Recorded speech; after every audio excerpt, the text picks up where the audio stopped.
The Second World War ended, and a new era began, the jet age, speed, power. The world had changed. The Royal Air Force needed a new bomber, one that could outrun anything, one that could deliver a devastating blow. That bomber was the English Electric Canberra.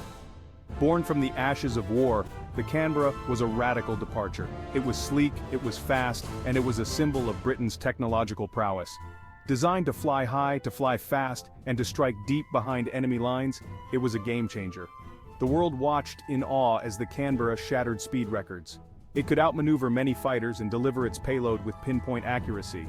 The Canberra was more than just a bomber. It was a statement of Britain's determination to remain a force to be reckoned with. The Canberra was a masterpiece of aeronautical design. Its sleek, swept-back wings were a testament to the pursuit of speed, slicing through the air with minimal resistance. The fuselage, a seamless blend of form and function, where every curve, every contour, served a purpose. At the heart of the Canberra's design was its revolutionary structure, a lightweight yet incredibly strong airframe that allowed it to achieve impressive performance. It could climb higher, fly faster, and carry a heavier payload than its predecessors. Two powerful jet engines housed within the wings provided the Canberra's thrust. These engines were marvels of engineering, capable of generating immense power and propelling the Canberra to speeds unheard of in its time. The roar of the Canberra's engines was a sound both terrifying and exhilarating. The Canberra was more than just a pretty face, it packed a punch. It could carry a variety of bombs, from conventional explosives to nuclear weapons. The Canberra's bomb bay was a testament to its versatility, configurable to carry different payloads for different missions, making it a truly multi-role aircraft. Navigation and targeting were crucial for the Canberra's success, especially at high altitudes and speeds. The Canberra was equipped with advanced radar systems, allowing the navigator to guide the aircraft to its target with pinpoint accuracy, even in the dead of night or under heavy cloud cover. The Canberra's defensive capabilities were not to be underestimated. While not a fighter, it boasted a formidable defensive armament. A tail gunner armed with powerful machine guns provided protection against enemy fighters. The Canberra's speed and maneuverability also played a crucial role in its defense, allowing it to evade enemy attacks. The Canberra's baptism by fire came in the skies over Korea. The Korean War was a brutal conflict, a testing ground for new technologies. The Canberra proved its worth in this crucible of combat. It flew reconnaissance missions, providing valuable intelligence to UN forces. It also flew bombing missions, striking key enemy targets. The Canberra's performance in Korea impressed friend and foe alike. Its speed and agility made it a difficult target for enemy fighters. Its bombing accuracy was remarkable. The Canberra quickly gained a reputation as a reliable and effective weapon system, one that could deliver results under the most challenging conditions. The Canberra's combat experience in Korea proved invaluable, highlighting the aircraft's strengths and identifying areas for improvement. Lessons learned in Korea were incorporated into future upgrades and modifications, ensuring that the Canberra remained a relevant and potent force for years to come. Section 5. Cold War Guardian, standing watch on the Iron Curtain. The Cold War was a time of great tension, a nuclear standoff between East and West. The Canberra played a vital role in this high-stakes game of chess. It was a symbol of Britain's nuclear deterrent, a constant reminder to the Soviet Union that any aggression would be met with swift and decisive retaliation. The Canberra's ability to carry nuclear weapons gave it a strategic significance far beyond its size. It was a key component of NATO's nuclear umbrella, providing a deterrent against Soviet aggression in Europe. The Canberra's presence in the skies over Europe was a reassuring sight for NATO allies, a reminder that they were not alone. The Canberra's role in the Cold War was not limited to nuclear deterrence. It also played a crucial role in reconnaissance and intelligence gathering. The Canberra's high-altitude capabilities and sophisticated sensors allowed it to peer deep into Soviet territory, providing valuable information about Soviet military activities. Section 6. Beyond the Call of Duty. The Canberra's diverse missions. The Canberra was a versatile aircraft, adaptable to a wide range of missions. It served as a bomber, a reconnaissance platform, a trainer, and even a target tug.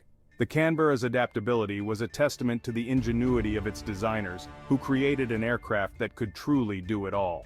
One of the Canberra's most important roles was in photo reconnaissance. Equipped with high-resolution cameras, the Canberra could capture detailed images of enemy territory.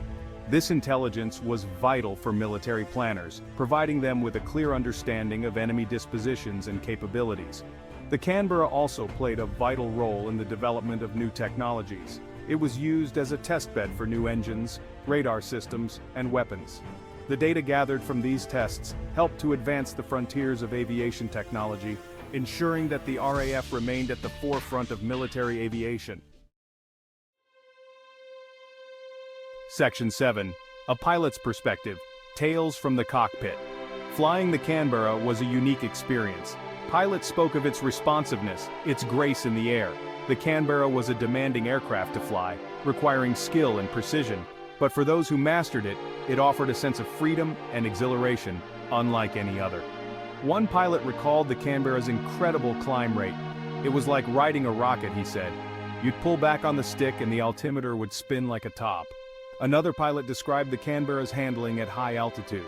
It was like flying on a knife edge, he said, but it was also incredibly stable. You felt completely in control. The bond between a Canberra crew was strong. They relied on each other, trusted each other with their lives. They faced danger together. They shared the thrill of flight together. The Canberra was more than just a machine to them. It was a comrade in arms. Section 8. A global legacy. The Canberra's international service. The Canberra's reputation for excellence spread far beyond the shores of Britain.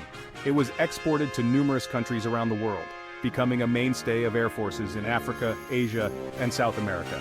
The Canberra's global reach was a testament to its enduring appeal. In Australia, the Canberra saw extensive service with the Royal Australian Air Force, or RAAF.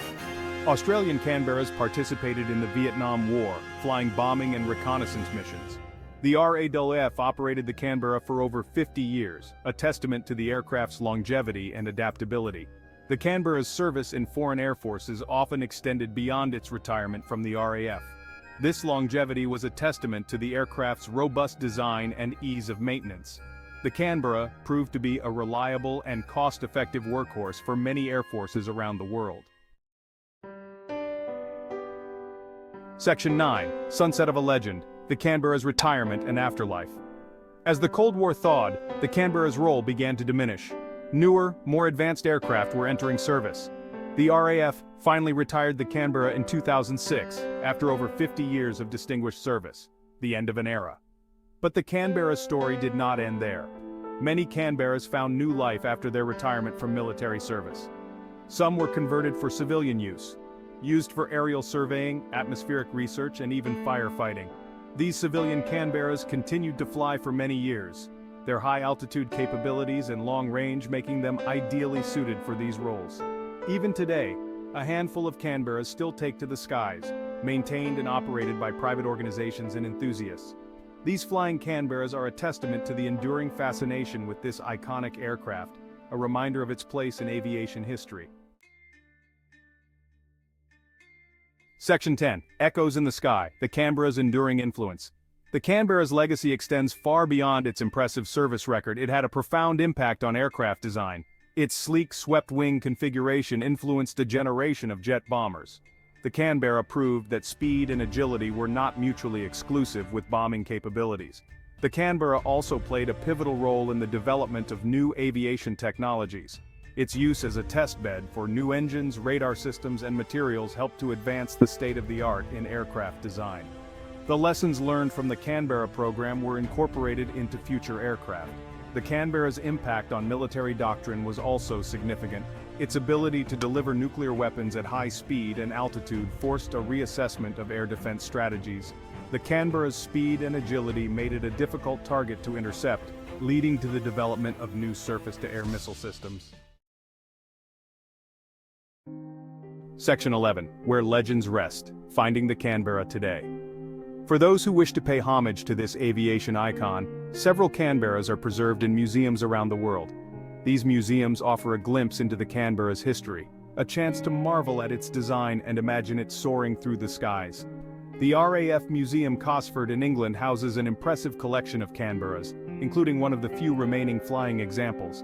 The Imperial War Museum Duxford, also in England, has several Canberras on display, each with its own unique story to tell. Across the globe, the Australian War Memorial in Canberra, Australia, features a prominent display dedicated to the RAF's Canberra operations. These museums offer a fitting tribute to the aircraft that played such a significant role in shaping aviation history. They serve as a reminder of the ingenuity, courage, and sacrifice of those who designed, built,